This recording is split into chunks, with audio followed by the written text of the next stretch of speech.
Pöysti! Satamakadulla aiotaan ryöstää pankki ja paikalla on karhuryhmän tarkka-ampujat. Iso meno, et missään nimessä mene sinne. Miksi sitten soitit? Et menisi sinne. Miksi sä kerrot mulle kaiken tämän, jos sä et kerran halua, että mä menen sinne? Ai perhana. Miksiköhän mä tän sulle sitten kerroin?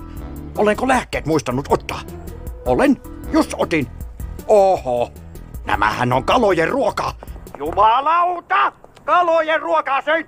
Mitähän mä kaloille sitten annoin? Lääkkeet annoin kaloille. Mielialalääkkeet kaloille minä syötin. Rauno, ota ne lääkkeet. En syö kalojen lääkkeitä. Pöysti, et mene sinne pankkiin. Muut hoitaa. No, mulla on hyvä päivä. Ehkä mä hoidan sen tässä loppukevennykseksi. Ei kevennystä. Ei, pöysti. Lääkkeet.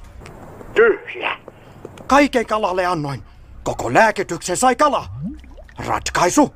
Syö kala.